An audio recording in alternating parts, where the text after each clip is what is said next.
आदिवासी सूफी मिल्लत जनाब आज़म और रिजवान साहिबान जुमला हाज़रीन बज़्म अस्सलामु अलैकुम व रहमतुल्लाहि व बरकातुहू। अगर 1:45 आप सलाम का जवाब इस अंदाज में दें तो कोई शिकवा करने की गुंजाइश नहीं है। आपने सलाम का जवाब दे दिया है, ये बड़ा अच्छा हुआ। 1:45 के बाद आदमी से सलाम करो तो पता नहीं वो क्या कह सकता है पलट कर। काबिल मुबारकबाद हैं आप तमाम हजरात जो इस नूर वाले महीने में नूर वाले आका की बज़्म में बैठे।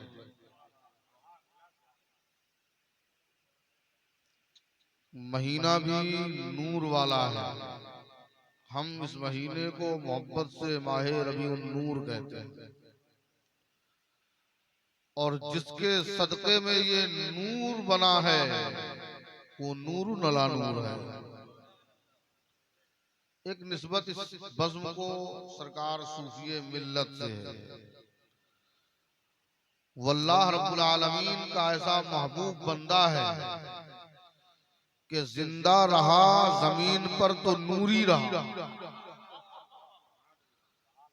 जमीन की छाती पर चलता फिरता रहा तो नूरी बनकर चलता फिरता रहा, और जब जमीन के अंदर गया तो नूरी नगर में तशरीफ।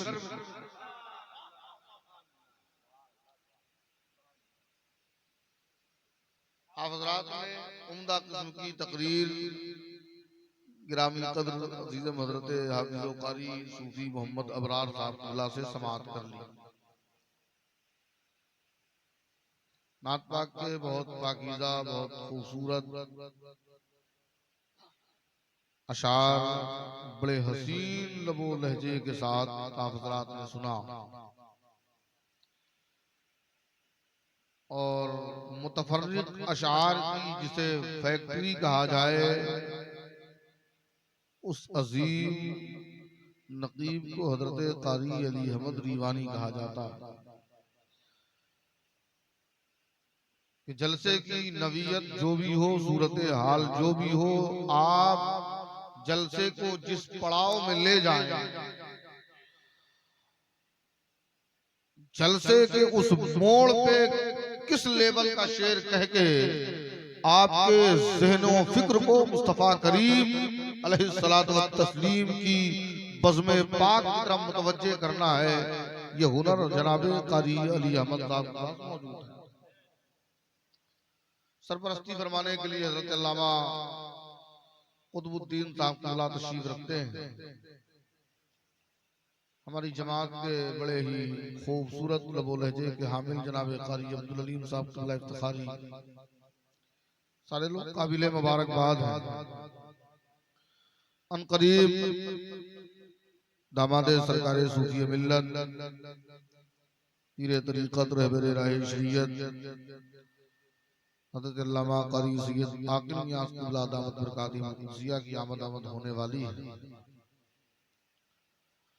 आप हज़रात सरे शाम से बैठे हैं और अब मुझे नहीं मालूम कि अब कितनी देर बैठेंगे, लेकिन मुझे ये मालूम है कि मैं कितनी देर बैठूंगा। कुछ लोग जरूरत के तहत गए हैं, अल्लाह तौफीक देगा वो आएंगे, नहीं तौफीक देगा तो जितना उनके मुकद्दर में था वो उतना ले चुके। अब आप यहाँ पर इस मेंबर पाक की ये बड़ी खुसूसियत है कि एक कुतुब मेंबर पे मौजूद है और हम अहले निस्बत लोग हैं। हमारी बस्तियां, हमारे शहर, हमारे देहात, हत्ता कि हमारे जंगलों बयानबान भी अख्ताबे जमाना से खाली नहीं रहते। अब लोग कुछ देर सुनेंगे, जो जो सुनने के मिजाज में बिल्कुल नहीं है वो जिस जगह जिस अंदाज में है उसी अंदाज में बैठा रहे और जो सुनने के मिजाज में है वो इस गद्दे के ऊपर आ जाए, जो सुनना चाहता है। सुभान अल्लाह, सुभान अल्लाह। जिसको नहीं सुनना है वो जहां बैठा है वहीं बैठा रहे, जिसको सुनना है वो, मैंने सरकार सूफी मिल्लत का बहुत जमाना तो नहीं पाया, लेकिन आखिरी दौर में 12 महफिलों में मैं हजरत के साथ होता था। जब इस इलाके की महफिलें होती थी, सुभान अल्लाह।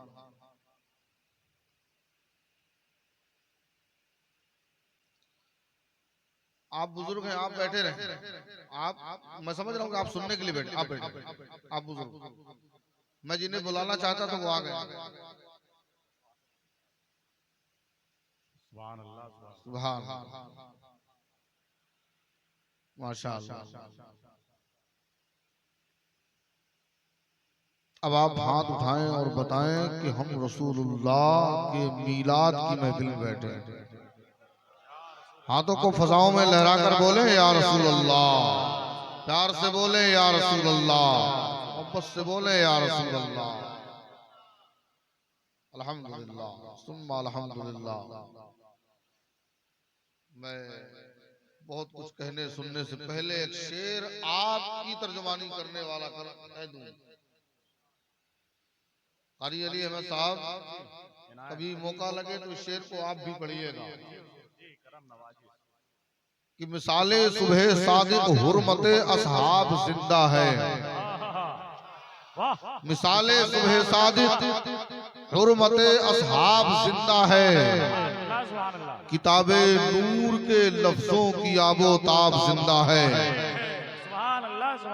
अबू बकरो उमर के नाम रोशन है जमाने में, अबू बकरो उमर के नाम रोशन है जमाने में, मोहम्मद साहिबे लौलाक का हर ख्वाब जिंदा है, मोहम्मद साहिबे लौलाक का हर ख्वाब जिंदा है, और लगाया था जो अपने हाथों से, आज ये जो फसल लहरा रही है, लगाया था जो अपने हाथों से, फखरे दो आलम ने, मोहब्बत का वो अब तक गुलशने शादाब जिंदा है, मोहब्बत का वो अब तक गुलशने शादाब जिंदा है, और बुढ़वा इसके अतराफो जवानिब रिश्तेदारी और कराबतदारी का ताल्लुक रखकर इस बज़्म नूर में शिरकत करने वाले गयूर सुन्नियों, अब सीने पे हाथ रखो। रुस्तम रजा कादरी तुम्हारे दिल की धड़कन को तुम्हारे सामने बयान कर रहा है।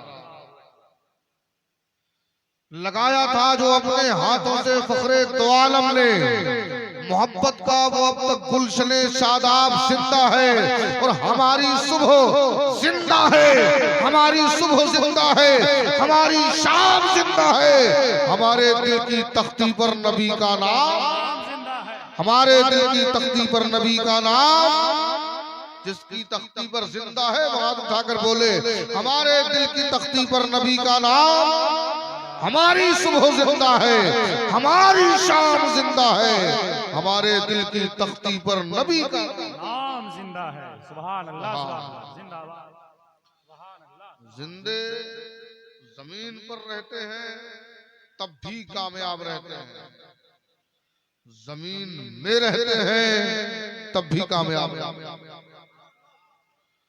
और अल्हम्दुलिल्लाह हम साहिबे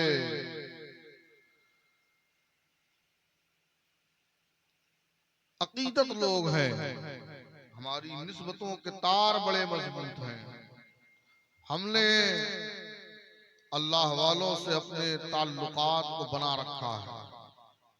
इस बस्ती में बहुत सारे बुजुर्गों का आना जाना रहा, मैं दो को बहुत कायदे से जानता हूँ, और न जाने कैसे कैसे कितने बड़े बड़े बुजुर्गों ने आप हज़रात को फैज़याब किया होगा, लेकिन जिन दो शख्सियतों को करीब से लोग जानते हैं उनमें एक बहुत भारी भरकम नाम मुस्तफा करीम के शहजादे हुजूर तैयबे मिल्लत का है। एक बहुत भारी भरकम नाम है, जिस जात ने बड़ी खामोशी के साथ मसलके आला हजरत का जाप चलाया। गांव गांव देहात देहात चल चल चल। अच्छा, हमारे आपके दौर में पीर भी डिजिटल हो गए। ये जिस तरीके से स्क्रीन पे कुछ देर के लिए तस्वीर आती है, ऐसे ही कुछ पीर हजरात भी कुछ देर के लिए आते हैं। लेकिन ये तो करीब में गुजरने वाली अहले सुन्नत वल जमात की मुकद्दस शख्सियत, ये ऐसे लोग थे जो छुपते नहीं थे, जहां जाते थे लोगों के दिलों में छप जाते थे।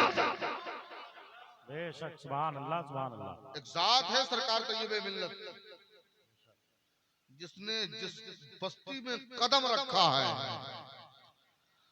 उस बस्ती में उनके कदमों की ये बरकत हुई है कि या तो मुस्तफा करीम के दीन का कोहे हिमाला किसी इदारे की शक्ल में तैयार हुआ है, और या तो रब की बारगाह में पेशानियां झुकाने के लिए मस्जिदें तामीर की गई। सुभान अल्लाह, और सुभान इन अल्लाह। दोनों मकाम तक पहुंचने के लिए सुभान अल्लाह, सुभान अल्लाह। अभी मैं तकरीर कर नहीं रहा हूँ, तकरीर अगर सैयद साहब आएंगे तो होगी, इंशाअल्लाह, वरना बातें मैं करूंगा, इसलिए मैंने खुतबा नहीं पढ़ा। मेरी तकरीर के दरमियान सैयद साहब को तशरीफ लाना है इंशाअल्लाह आएंगे इंशाअल्लाह। ये दो मकाम, एक का नाम है मदरसा, एक का नाम है मस्जिद। इन दोनों मकामात तक पहुंचने के लिए दिल की तख्तियों में अजमत रसूलुल्लाह के चराग जलाना जरूरी होता है, और वो काम सरकार तैयबे मिल्लत ने किया है। जिस काम को बड़ी मुनज़्ज़म रविश के मुताबिक बड़े मियारी अंदाज में आज से तकरीबन 20 साल पहले, 25 साल पहले सैयदी सरकारे तैयबे मिल्लत ने किया था, ऐसा महसूस होने लगा कि अब अंधेरा छा जाएगा, वो चिराग बुझ जाएंगे, उन तख्तियों में लिखी हुई तहरीर मिट जाएगी। बरेली की धरती से आवाज आई, ओ बुढ़वा वालों, ओ बघेलखंड की आबादियों में बसने वालों, मुस्तफा के दीवानों, तैयबे मिल्लत ने आंखें बंद की है। बरेली के रज़ा के दरबार से तुम्हें सूफिए मिल्लत दिया जा रहा है।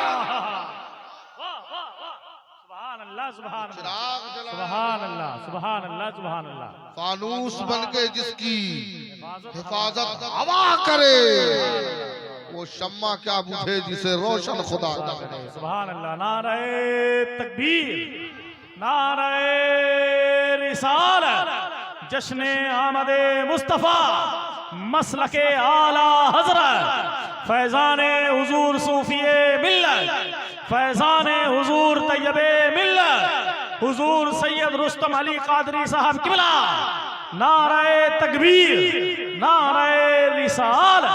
सुभान अल्लाह, सुभान अल्लाह। वो काम जो बड़ी बड़ी कॉन्फ्रेंसों में न हो सका, वो काम जो बड़ी बड़ी मुनज़्ज़म तंजीमें न कर सकी, वो काम जो बड़ी बड़ी तहरीकों के जरिए न हुआ, वो काम इन दो बुजुर्गों ने तने तनहा चलकर किया। ये लोग बाजारू पीर नहीं थे, ढकोसले वाले लोग नहीं थे। जी जी। ये मजहबो मसलक और उम्मत का दर्द रखते लोगों के बीच में आने वाले लोग थे। मैं इस इलाके की बहुत सारी बस्तियों को जानता हूं, और बहुत सारी बस्तियों के लोग मुझे जानते हैं। कुछ घर और परिवार और बिरादरियां ऐसी हैं कि सरकार तैयबे मिल्लत के सदक़े में जिस तरीके से हजरत का मिजाज था कि वो पूरे बाप दादा के नाम जानते थे, मैं खुद भी जानता हूँ। कई ऐसे घर होंगे कि मैं उनके घर के सारे लोगों को अच्छा बुरा जो भी है मुझे मालूम है, और यही कुछ हाल करीब के जमाने में सरकार सूफी मिल्लत अभी आदम और रिजवान साहिबान ने एक वाकये का तज़किरा किया। मैं आपको बिल्कुल पक्की बात बता दूं कि मैं वो आदमी हूं जो न सूफी मिल्लत का मुरीद हूं न तैयब मिल्लत का मुरीद हूं। मैं उस अजीम जात से मुरीद हूं जिसके नाम को अगर झूठे तौर पर भी इश्तिहार में छाप दिया जाए तो 10-25 हजार आदमी बगैर बुलाए उस जगह पहुंच जाता था जहां के नाम पर इश्तिहार छपता था। जानते हो उस जात का नाम क्या है? उस जात को दुनिया जानती किस लक़ब और नाम से है? उस जात को हुजूर ताजुल शरिया कहा जाता है। सुभान अल्लाह, सुभान अल्लाह। झूठी खबर फैला दे कि फला इलाके में हजरत तशरीफ लाने वाले, बस। लेकिन वो सच्चे लोग थे, सच्चे लोग थे। 2013 में हमारे यहाँ इत्तेफाक से आबाई तौर पर जद्दी पुश्ती एतबार से मेरा जो अपना खानदान और घराना है वो महोबा शहर से ताल्लुक रखता है। 200-250-300 साल का जो अरसा गुजरा, इस मुद्दत में मेरे आबा व अजदाद वहां से हिजरत करके बांदा जिला तशरीफ ले आए। हमारे बांदा जिला की एक तहसील है बबेरू। बबेरू में एक मदरसा चलता है दारुल उलूम गौसिया रज़विया हशमतिया। उस इदारे के दस्तारबंदी के जलसे में 2013 में सैयदी सरकार ताजुल शरिया को मदऊ किया गया। गालिबन 3 अप्रैल का प्रोग्राम था, अगर तारीख मेरे बताने में धोखा नहीं। 3 अप्रैल का जलसा था। उस 3 अप्रैल से पहले हमारे इलाके में एक गांव है जिसका नाम है हथौड़ा। बड़े बड़े उलमा जब मेरी बस्ती जाते हैं तो वो कहा करते हैं कि वहाबियों ने हथौड़ा बना के रखा है और रजानगर हड़हा वालों ने घन तैयार करके रखा है।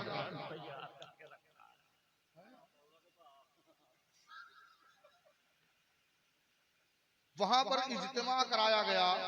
मैं आपको वहां लाना चाहता हूं, तकरीर करूंगा। आया इसलिए हूं 2 बजे तक बैठा रहा हूं। मैं चाहता हूं कि आपके जहन को उस जगह तक करीब कर दूं। अभी सूफी अबरार साहब से मेरी बातें हो रही थी खाना खाने के बाद। उनका हजरत ये कसम खाने का जो मसला है, इस तरीके की बातें कैसे होती हैं। मैंने कहा अल्लाह ताला अपने बंदों को उन चीजों की मिसालें दे के समझाना चाहता है जो चीजें उसके बंदों को बड़ी आसानी से समझ में आ जाए। अल्लाह ताला ने अपने बंदों को जमीन पे बसाया है और इस जमीन से अल्लाह अपने बंदों को रोजियां अता करता है। तो इंसान चाहे जितनी बुलंदी पर चला जाए, पलट के जमीन पे उसे आना पड़ता है। किसी भी बुलंदी पे जाने के लिए जमीन पे चलना पड़ता है। रब जानता है मेरा बंदा जमीन पे रहता है। उसने जमीन के अंदर ऐसी ऐसी मिसालें बयान कर दी हैं कि जमीन की छाती पर जिस तरीके से LKG में एडमिशन लेने वाला बच्चा आने वाले वक्त में बड़ी डिग्रियां हासिल करता है, अपने वक्त का प्रोफेसर लेक्चरर बनता है, इंजीनियर बनता है, IAS IPS बनता है, और आने वाला वक्त वो आता है जब वो कभी जमीन की छाती पर घुटनों के बल चलने वाला बंदा अपने पैरों की मजबूती की बुनियाद पर अपने कदमों पर चलना शुरू करता है। फिर वो वक्त आता है जब वो साइकिल चलाना शुरू करता है। फिर वो वक्त आता है जब वो मोटरसाइकिल चलाना शुरू करता है। अल्लाह तरक्की देता है, वो एयर कंडीशन कारें चलाना शुरू करता है। और रब जब फजल फरमाता है वही बंदा जो कल मिट्टी के घरौंदे बनाकर जमीन पे खेल रहा होता है, वो हवाओं पर हवाई जहाज उड़ाता लौटता है, लेकिन उतनी बुलंदी में जाने के बाद फिर इसी जमीन में आता है। तो रब्बे कायनात ने इसी जमीन से जोड़कर बहुत सारी वो बातें बयान फरमा दी ताकि इंसान अपनी असल से जुड़ा रहे और अपने रब की तरफ मुतवज्जिह हो जाए, अपने रब की तरफ पहुंच जाए। और कामयाबी उसी के लिए। मैं आऊंगा इन तमाम सब्जेक्ट पर। देखिए, अर्ज कर रहा था कि हमारे इलाके में हथौड़ा गांव में वहाबियों देवबंदियों ने बहुत बड़ा इज्तिमा करा। वहां साहब वो जब इज्तिमा होता है 2-4-5 साल के बाद, तो कई महीने मुसलसल तैयारी की जाती है। चारों तरफ अलग अलग इलाकों में फ्री ऑफ कॉस्ट गाड़ियां लगाई जाती, कोई किराया नहीं, आप चलिए, खाने का इंतजाम, पीने का इंतजाम, दुनिया भर के ढकोसले। बेचारे जो किसी लायक नहीं, गरीब होते, कमजोर, उनको भी घसीट के टांग के टैक्सियों में बैठा के पहुंचा देते हैं। इज्तिमा हुआ उनका जहां खुराफात के मजमूए तैयार किए गए। ठीक 1 महीने के बाद सरजमीने बबेरू और हरदौली के बीच में कुछ गयूर सुन्नियों ने अपने खेत खाली कर दिए। उनकी जमीनों पर जश्न आमद रहमतुल लिल आलमीन का जलसा हुआ। शहजादे आला हजरत सरकारे ताजुल शरिया की आमद हुई। जहां तक आप आसानी से देख सकते हैं, देखते तो खाली सर नजर आ रहे थे। बड़ा भारी मजमा, बड़ा इंतजाम। सुबह को जलसा खत्म हुआ, एक देवबंदी चौराहे पे खड़े होकर कह रहा था, हम लोग महीनों तैयारी करते हैं और इतने लोग नहीं आते, और इन लोगों ने क्या ऐसी चीज रखी है कि अभी 10 दिन पहले इश्तिहार शाये हुआ और 10 दिन के अंदर इस कदर भीड़। आखिर वो कौन था जिसके दीदार के लिए इतनी आंखें बेचैन और बेकरार थी? वहीं पर एक दीवाना मौजूद था। कहो नादानो, तुम रसूलुल्लाह की अदावत और हसद और बुग़्ज़ और इनाद में इज्तिमाआत करते हो। तुम्हें लोगों को बुलाने की जरूरत पड़ती है। हम अहले सुन्नत है, नूर वाले मुस्तफा की मीलाद मनाते हैं, नूर वाले गुलामों को बुलाते हैं। तो नूरानी आंखें उस नूरी चेहरे को देखने दौड़ी चाहिए। सुभान अल्लाह, सुभान अल्लाह, सुभान आज ये महफिल, सुभान अल्लाह, सुभान अल्लाह, जश्न आमद रहमतुल लिल आलमीन की महफिल। आप हज़रात सुनने के मूड में है ना? माशाअल्लाह, सुभान अल्लाह। ये जितने लोग बैठे हैं यहाँ सब बुढ़वा के लोग हैं। सुभान अल्लाह। कुछ लोग को तो मैं पहचानता हूँ, यहाँ के नहीं है। 2-2.5 लोग तो भाई पकड़ा के बैठे हैं, है ना? कुछ लोग हरदी में बैठे हैं। तो बुढ़वा वाले कहाँ चले गए? अच्छा है, चलिए जिंदाबाद। असल में होता क्या है, कहावत है कि चिराग के नीचे अंधेरा, लेकिन आज जो चिराग जला है ना, ये चिराग ऐसा चिराग है, आला हज़रत की ज़बान में मैं आपको बता दूं कि वो कमाले हुस्न हुजूर है। वो और चिराग है जो चलते हैं तो उनके नीचे अंधेरा होता है। मुस्तफा करीम रब का वो चिराग है। आला हज़रत इरशाद फरमाते हैं, वो कमाले हुस्न हुजूर है कि गुमान नक्स जहां नहीं, यही फूल खार से दूर है। ये वो शमा है कि धुआं। तो इस चिराग के नीचे अंधेरा नहीं होगा। बानियाने जलसा ने जनाब जलीलुद्दीन भाई, उनके दीगर मुआमिनीन ने इतना गजब का साउंड सर्विस लगा के रखा है ना कि आदमी अगर 2-4 रजाई भी ओढ़ के सो जाएगा तब भी वो इस जलसे की कार्रवाई से महरूम नहीं रह सकता। वो अपने बिस्तर में भी सुनेगा, न चाहकर भी सुनना पड़ेगा। इन्होंने किसी को तकलीफ देने के लिए नहीं, बल्कि दिलों के तार को मोहब्बत रसूल की जंजीर से जोड़ने के लिए तमाम किया। अल्लाह करीम इस जज्बे को सलामत रखे। महफिल के उन्वान कई हैं, आज़म इकबाल साहब ने दूसरा इशारा कर दिया। पैगाम सूफी मिल्लत भी है, जश्न रहमत आलम भी है, और जश्न आमद सरवरे कायनात सल्लल्लाहु अलैहि वसल्लम के तवस्सुल से कारी अबरार साहब ने हर पहलू पे आपको गुफ्तगू से महसूस कराया। आइए सुनने सुनाने का मिजाज बनाएं। पहले रखते हुजूर एक दुआ कर दे, इलाही अपनी अता से मुझको तू वक्फे जिक्र रसूल कर दे। आमीन बोलिएगा। इलाही अपनी अता से मुझको तू वक्फे जिक्र रसूल कर दे। सजाऊं नातों की जब भी महफिल तो रहमतों का नुज़ूल कर दे। सजाऊं नातों की जब भी महफिल तो रहमतों का नुज़ूल कर दे। अल्हम्दुलिल्लाह अल्हम्दुलिल्लाहिल्लज़ी अब्दा अल अखलाक वल दीन वस्सलातु अला मन काना नबिय्यन व आदम बैनल माइ वत्तीन सल्लल्लाहु तआला अला खैर खल्क़िही व नूर अर्शी मुहम्मद व आलिहि व असहाबिही व अहले बैतिही अजमईन अम्मा बाद अऊज़ु बिल्लाहि मिनश शैतानिर रजीम बिस्मिल्लाहिर रहमानिर रहीम लक़द मन्नल्लाहु अलल मुमिनीन इज़ बअसा फ़ीहिम रसूला सदक़ल्लाहुल अज़ीम व सदक़ा रसूलुहुन नबियुल अमीनुल मतीनुल मुबीनुल करीम नहनु अला ज़ालिका लमिनश शाहिदीन व शाकिरीन वल्हम्दुलिल्लाहि रब्बिल आलमीन। आइए हम और आप मिलकर सारी कायनात के मरकज़ अक़ीदत लंबे लंबे हाथों से भीग देने वाले आका गुंबदे खज़रा में आराम फरमाने वाले मुस्तफ़ा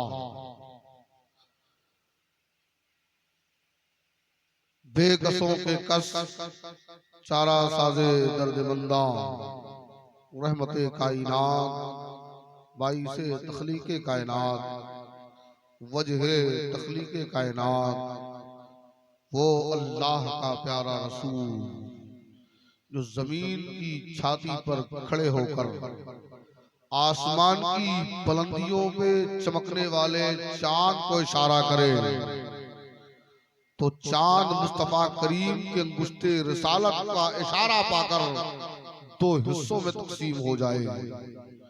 वो रब प्यारा हबीब जो जमीन की छाती पर खड़े होकर डूबे हुए सूरज को इशारा फरमाए तो सूरज पलटकर मकामे असर में आकर खड़ा हो जाए। और रब्बे कदीर का प्यारा महबूब जो अपना लुआबे दहन खारी कुएं में डाले तो रब के प्यारे महबूब के लुआबे पाक की बरकत से खारी कुएं का पानी मीठा हो जाए, शीरी हो जाए। वल्लाह का हबीब जो दुखती हुई आंखों में लुआबे दहन लगा दे तो आंखों की रोशनी तेज हो जाए। वल्लाह का प्यारा महबूब जो टूटी हुई हड्डियों में लुआबे दहन लगा दे तो टूटी हुई हड्डियां जुड़ जाएं। वो रब का प्यारा महबूब जो किसी को टूटी हुई लकड़ी अता कर दे तो जुल्मो जबरो तशद्दुद के मुकाबले में हक व सदाकत की तलवार बनकर चमकने लगे। वो रब्बे कदीर का प्यारा महबूब जो जिस जमीन पर चले उस जमीन के नाम पर रब कसमें याद फरमाए। वो रब का प्यारा महबूब जिस चादर अतहर को अपने जिस्म नूर पे डाले तो कुरान मजीद की आयाते मुबारका उस चादर रहमत का तस्करा करना शुरू कर दे। वो रब का प्यारा महबूब जब अपने सरे अनवर पर जुल्फे नाज को सवारे तो कुरान की आयते नगमा सराई करना शुरू कर दे। वो रब का प्यारा महबूब जो अपना सूरज और चांद से ज्यादा चमकने वाला खूबसूरत चेहरा रब के बंदों के सामने पेश करे तो रब्बे कदीर कुरान मजीद में उस चेहरे नूर का तस्करा करना शुरू कर दे। वो रब का प्यारा महबूब मक्के में रहे तो मक्की जिंदगी का तस्करा कुरान की आयतें बयान करे। वो रब का प्यारा महबूब मदीने तैयबा में जलवागर हो जाए तो मदीने तैयबा की मदनी जिंदगी का तस्करा कुरान की आयतों में पाया जाए। वो रब्बे कदीर का प्यारा हबीब जो महबूब इतना बाज़मत हो, इतना बाकिरदार हो, इतना अर्फ़ आला हो, इतनी शान और इतनी बुलंदी वाला हो कि जब उस महबूब के सरापा वजूदे मसूद का तस्करा किया जाए तो कहीं कुरान कहे और कहीं कुरान कहे मुहम्मदुर रसूलुल्लाह और कहीं कहे हमार सल्लल्लाहु का इल्ला रहमतल लिल आलमीन। वो महबूब जो बाइसे तख्लीके कायनात है, वजह तख्लीके कायनात है, वो महबूब जो फख्रे आदम व बनी आदम है, वो महबूब जो नबियों का नबी है, वो महबूब जो रसूलों का रसूल है, वो महबूब जो रब की मखलूकात में सबसे अफसल, सबसे आला, सबसे अकमल, सबसे कामिल, सबसे बड़ा मुकम्मल है, उस महबूब को मुहम्मदुर रसूलुल्लाह कहा जाता है। आइए उसी महबूबे गिरामी वकार की बारगाह में हदिये दुरूद व सलाम पेश करें, पढ़े बाबा से बुलंद अल्लाहुम्मा सल्ली अला सय्यदिना मौलाना मुहम्मद मुबारक सल्लल्लाहु अलैहि सलातु व सलाम अलैका या रसूलुल्लाह या हबीबल्लाह अलैहि सलातु व तस्लीम। आप हज़रात ने दुरूद पाक पढ़ा थोड़ा हल्के अंदाज अंदाज में पढ़ा। अभी इसी हदीस दुरूद पाक के हवाले से इब्तिदाई बज़्म में हज़रत अल्लामा कुतुबुद्दीन साहब ने या किसी शख्स ने बड़ी अच्छी हदीस पाक बयान की। ये हदीस दुरूद पाक ऐसा अजीम शान वजीफा है। आइए हजरत साहिब मसनवी के हवाले से मैं आपको एक रिवायत आपकी ज़बान में, साहिब मसनवी ने फारसी में लिखा है, हदीस पाक का तर्जुमा लिखा है, सहाबा इकराम का किरदार लिखा है। लेकिन मेरे दोस्तों, हम हिंदुस्तान में रहते हैं, हमारी ज़बान अरबी नहीं है, हमारी ज़बान फारसी भी नहीं है, हम हिंदुस्तान में रहते हैं। हम मिली जुली हिंदी जो उर्दू से मिली जुली हिंदी बोलने की कोशिश करते हैं। आइए मैं आपकी ज़बान में इस दुरूद पाक की अहमियत के हवाले से एक वाक़या सुनाने की कोशिश करूं। आपने बारहा सुना होगा, रब का प्यारा महबूब है, रब का प्यारा महबूब है, मदीने तैयबा में अल्लाह के हबीब जलवा कर हैं, सरवरे कायनात सल्लल्लाहु अलैहि वसल्लम के दस्तरखाने नबुव्वत और रसालत पर खाना पेश किया गया है। खाने के लिए सूखी रोटी है। आज मेरे आपके दस्तरखान में कई तरीके की मुरक्खन ग़िज़ाएं होती हैं। सुबह के नाश्ते में अलग चीजें होती हैं, दोपहर के खाने में अलग चीजें होती हैं, शाम के खाने में अलग चीजें होती हैं। कुछ लोग तो असर के बाद भी खाते हैं, कुछ लोग तो बाजार और मार्केट में जाने के बाद वो इश्तरा खा लेते हैं। लेकिन वो पैगंबर कायनात सल्लल्लाहु अलैहि वसल्लम हैं जो पूरी कायनात को खिलाने का हुनर रखते हैं। खुद इरशाद फरमाते हैं, वल्लाहु युती व इन्नमा अना कासिम, अल्लाह अता करता है, मैं रब की नेमतें तकसीम करता हूँ। वो रब का प्यारा महबूब है जो पूरी कायनात को अता करने वाला है, और ऐसा अता करने वाला है कि एक मर्तबा इन सखा और जूद करने वाले लोगों का तस्करा किया गया। उसमें नाम आया एक शख्स का जिसे दुनिया जनाबे हातिम ताई के नाम से जानती है। बताने वाले ने बयान किया, कहा हातिम ताई एक बहुत सखी इंसान था। उसने अपने महल के 7 दरवाजे बना रखे थे। जब वो भीख देना शुरू करता था, बांटना शुरू करता था, तो मांगने वाला 7 दरवाजे से आकर भीख लेता था, दरवाजे से भगाया नहीं जाता था। हातिम ताई बड़ा सखी था। तस्करा करने वाला अपने अंदाज में हातिम ताई का तस्करा कर रहा था। हजरत मौलाए कायनात फातिह खैबर अली मुर्तजा शेर खुदा जलवा करते इरशाद फरमाया, वो बयान करने वाले, तारीफ करने वाले खामोश हो जा। वो हातिम ताई के दर का मंगता था, जिसे 7 दरवाजों में खैरात लेने की जरूरत पड़ती थी। मैं उस रहमतुल लिल आलमीन के दर का मंगता हूँ, जिसकी बारगाह से एक मर्तबा अता कर दिया जाता है, फिर क़यामत तक किसी के सामने हाथ फैलाने की जरूरत नहीं है। उन्हें मौलाए कायनात ने जवाब दिया, वो मेरे करीम आका जनाबे मोहम्मद रसूलुल्लाह है, जिस कौल का तर्जुमा बरेली के कलंदर ने 14 सदियों बाद किया और बड़े प्यारे अंदाज में किया। इरशाद फरमाया, मेरे करीम से अगर कतरा किसी ने मांगा, मेरे करीम से अगर कतरा किसी ने मांगा, दरिया बहा दिए हैं, दुर्बे बहा दिए थे, बहा दिए हैं। मैं अर्ज कर रहा था, मेरे नबी जलवागर हैं, दस्तरखाने नबूवत पर खाना पेश किया गया है, सूखी रोटी लाकर रखी गई है, साथ में खाने के लिए कोई सालन नहीं है। इसी सना में, इसी दरमियान एक शहद की मक्खी है जो रसूल पाक सल्लल्लाहु अलैहि वसल्लम के करीब अपने अंदाज में उड़ रही है और वो अपनी ज़बान में कुछ कहना चाहती है। आज मुझे आपको समझाने के लिए, आपको मुझे समझाने के लिए उस ज़बान को बोलने की जरूरत पड़ेगी जो ज़बान मैं समझता हूँ या आप समझते हो। लेकिन वो अल्लाह के प्यारे हबीब हैं। कायनात में जितनी ज़बानें रब ने बनाई हैं, उन सारी ज़बानों को बोलने और समझने का हुनर जिस ज़ात के अंदर है, उस ज़ात को मोहम्मदुर रसूलुल्लाह कहा जाता है। मक्खी आती है और अपने अंदाज में अर्ज करती है, या रसूलुल्लाह अलैहिस्सलातु वत्तस्लीम, आपके सामने ये सूखी रोटी है, आप अपने किसी मुसाहिब को, अपने किसी सहाबी को मेरे साथ भेजे। फला वादी में हमने शहद का एक छत्ता लगा रखा है, उसमें शहद मौजूद है। हज़रात नबी रहमत ने सहाबी को इशारा किया, हुक्म फरमाया, सहाबी चला। अब मक्खी आगे आगे जा रही है। आज अंदाजा लगाओ सूफी मिल्लत के पैगाम वाली बज़्म में आने वाला।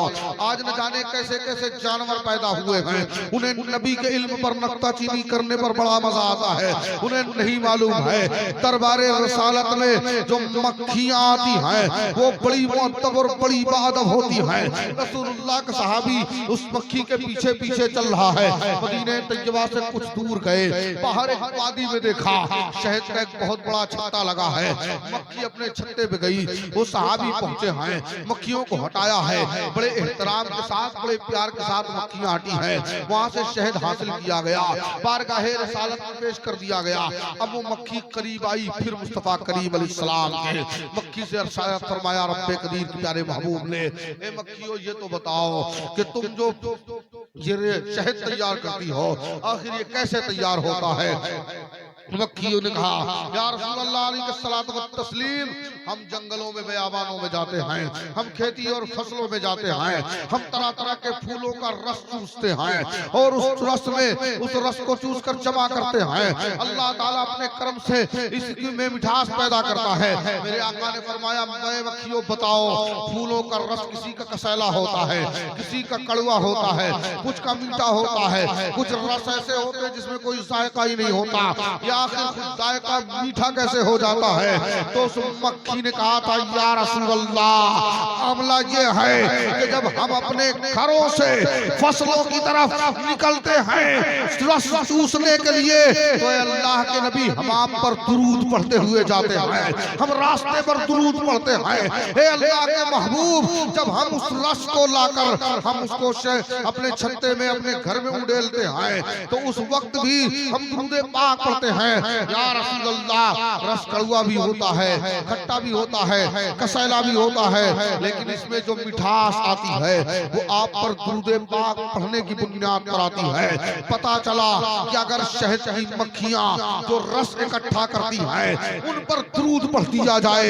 तो खट्टे और कसैले कड़वे फूलों का रस मीठा हो जाता है। मुस्तफा करीम का उम्मती दुरूद पढ़ेगा तो अल्लाह कैसी कैसी नेमतें अता फरमाएगा। इसी दुरूद पाक के हवाले से साहिब दलाइलुल खैरात का वाकया बड़ा मशहूर और मारूफ है। हजरत अल्लामा सुलेमान जज़ूली हैं जिनके हवाले से लिखा गया कि साहिब दलाइलुल खैरात ने जब दलाइलुल खैरात लिखी है ना तो हजरत साहिब दलाइलुल खैरात एक मकाम पर तशरीफ ले जा रहे हैं, नमाज का वक्त हुआ है, वजू बनाने की हाजत महसूस किया, एक कुएं के करीब गए, रस्सी नहीं है, कोई बाल्टी और डोल नहीं है जिससे पानी निकाला जाता। काफी तलाश और जुस्तजू करने के बाद परेशानी के आलम में थे, अंदेशा था नमाज का वक्त चला जाए। करीब के एक मकान में 8 साला बच्ची अपने छत में मौजूद थी, दौड़ कर आई, कहा बाबा बहुत देर से परेशान हो, मसला क्या है। कहा बेटी वजू करना था, पानी चाहिए, पानी की हासिल करने के लिए रस्सी और डोल नहीं है। उस 8 साला बच्ची ने कहा था सुलेमान जज़ूली नाम बड़ा सुना था तुम्हारे चर्चे बड़े सुने थे और तुम रस्सी और डोल के मोहताज हो, देखो। और उसने उस कुएं पर थूक दिया है, जो कुएं का पानी अभी काफी गहराइयों में था, बच्ची का थूक पड़ा है, पानी कुएं के ऊपर आ गया है, पानी का चश्मा उबलने लगा है। सुलेमान जज़ूली ने वुज़ू फरमाया है और बच्ची से पूछा बेटा ये बता ये कमाल तेरे अंदर कैसे आ गया, ये खूबी तेरे अंदर कैसे पैदा हो गई। कहा सुलेमान जज़ूली मामला ये है कि मैं अपने नबी जनाब मोहम्मद रसूलुल्लाह पर कसरत से दुरूद पाक पढ़ती हूँ, मैं दुरूद पाक पढ़ती हूँ। हजरत सुलेमान जज़ूली फरमाते हैं बेटी ये भी तो बता दे वो दुरूद कौन सा है जो दुरूद पढ़ती है तो पानी निकल आता है, चश्मा उबलने लगता है। उस मुकद्दस बेटी ने कहा था हे सुलेमान जज़ूली तुम दुरूद के सेगे लिखते जाओ, तुम मुस्तफा पर दुरूद पढ़ते जाओ, तुम दुरूद पढ़ते जाओ, तुम्हारे पढ़े हुए दुरूदों के अंदर जब वो दुरूद आ जाएगा हम बता देंगे। अब सुलेमान जज़ूली हम बैठते हैं, दुरूद पाक पर एक किताब लिखते हैं जिसे दलाइलुल खैरात शरीफ कहा जाता है, जिसको बारगाहे रिसालत में मकबूलियत का शरफ हासिल है। पूरी दलाइलुल खैरात में एक नहीं, दो नहीं, 4, 5, 10, 25, 50 नहीं, बल्कि मोटी किताब मुस्तफा करीम पर दुरूद पढ़ने के हवाले से, दुरूद के सेगों के हवाले से तहरीर कर दी। हजरत सुलेमान जजूली है, एक दुरूद लिखते हैं पुते बेटी ये है, कहानी और लिखो। दूसरा लिखते हैं पुते बेटी ये है, का और लिखो। अब सुलेमान जजूली ने किताब मुकम्मल कर दी है। तब वो मुकद्दस बेटी कहती है, ऐ सुलेमान जजूली, जो तुमने मुस्तफा करीम पर दुरूदों का मजमुआ तैयार किया है, इसी मजमुए के अंदर वो मुस्तफा करीम पर पढ़ा जाने वाला प्यारा दुरूद मौजूद है, जिसके पढ़ने से ये बरकतें मिलेंगी। लिहाजा जब भी दुरूद पाक पढ़ा जाए, पढ़ाया जाए, दुरूद पढ़ने वाला जिस कदर दुरूद पढ़ता है, उस कदर वो रब के हबीब के करीब होता है।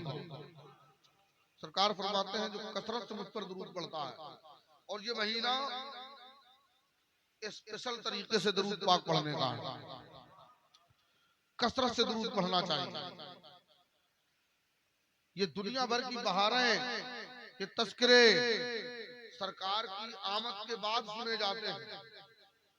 अगर मैं सरकार के आने के पहले की तकरीर करूं तो वहां कुतुबुद्दीन साहब, ज्यादा मुझे इल्म तो नहीं है, लेकिन मैं कम से कम 3-4 घंटे सरकार के आने से पहले वाला बोल सकता हूं।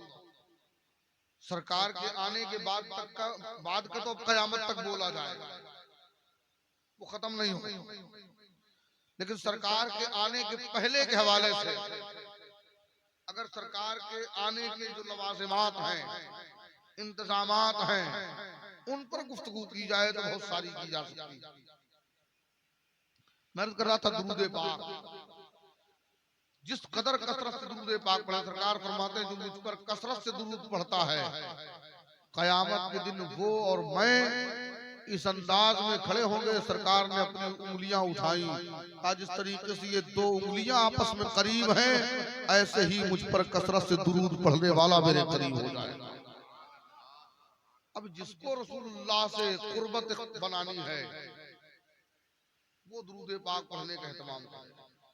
दुरूद पढ़ने वाले बाज़ औक़ात खाली इसी दुरूद पाक के पढ़ने की वजह से अल्लाह के वली बन जाते हैं, वली बन जाते हैं। दुरूद पाक पढ़ने वाला जब दुरूद पाक पढ़ता है तो अल्लाह ताला उसकी जबान में हलावत और चाशनी मिठास पैदा कर देता है। दुरूद पाक पढ़ने वाला जब किसी के हवाले से रब के हुजूर अपने हाथों को उठाकर उसके महबूब को वसीला बनाकर दुआ करता है, तो अल्लाह ताला उसकी दुआओं को कबूल कर लेता है। बल्कि आया किताबों के अंदर कि वो दुआ जो बगैर सरकार पर दुरूद पढ़े मांगी जाए, वो दुआ जमीन और आसमान के दरमियान लटका दी जाती है। दुआ बाबे इजाबत तक वही पहुंचती है जिस दुआ के अव्वल व आखिर में दुरूद पाक पढ़ा गया।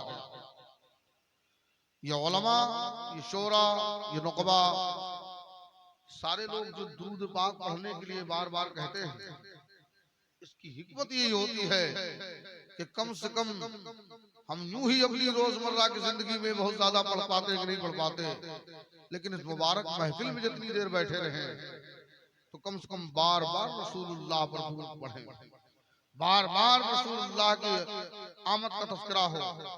पहले के जमाने में मीलाद शरीफ की महफिलें होती थी, और बहुत दूर की बात नहीं, आज से 25-30 साल पहले एक दौर था जब कुछ लोग किताब लेकर बैठते थे। पढ़ने वाले जब बैठते थे तो उनके सामने एक चौकी लगाई जाती थी, खूबसूरत किस्म के गुलदस्ते रखे जाते थे।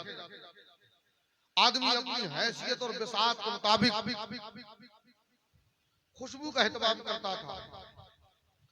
पढ़ने वाले ऊंची जगह में ऊंचे मकाम पे बैठाए जाते थे। पढ़ने वाले भी वजू करके बैठते थे, और सुनने वाले भी हमारे आप की तरह इस अंदाज में बेतवज्जही से नहीं बैठते। वो एक एक लफ्ज पर निगाह रखते थे, कान धर के सुनते थे।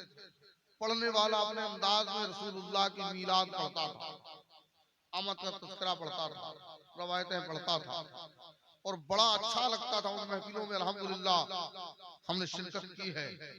बड़ा अच्छा लगता था कि जब वो मीलाद खां एक रिवायत पढ़ने के बाद, नात के कुछ शेर पढ़ने के बाद, किसी वाक़े को बयान करने के बाद बड़े मोहब्बत भरे अंदाज में कहता था, पढ़ो आशिको दुरूद पढ़ो, दुरूद से कभी गाफिल न हो।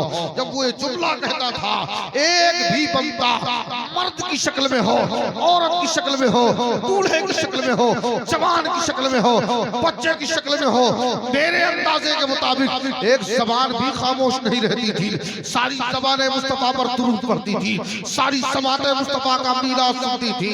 और जब वो मीलाद इतने एहतमाम के साथ मनाई जाती थी, उसी महफिल में वो मीलाद था।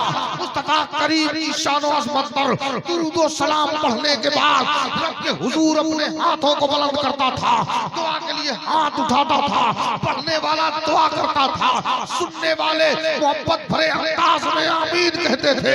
मीलाद की महफिल बाद में खत्म होती थी। किस मकसद जायज के हक में दुआ की जाती थी, वो मकसद पहले।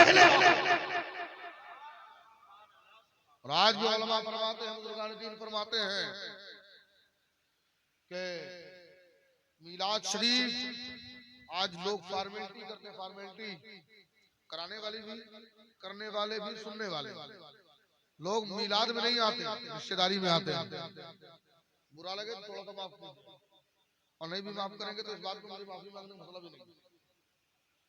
आज लोग इसलिए आते हैं कि फुफ्फा के यहाँ मीलाद है, खालू के यहाँ मीलाद है, बहनोई के यहाँ मीलाद है, चचा के यहाँ मीलाद है।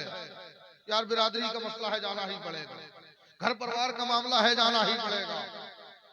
मुस्तफा की मीलाद में खानदान और बिरादरी का कोई मसला नहीं है, चचा और भतीजे का कोई मसला नहीं है, माँ और बेटे का कोई मसला नहीं है।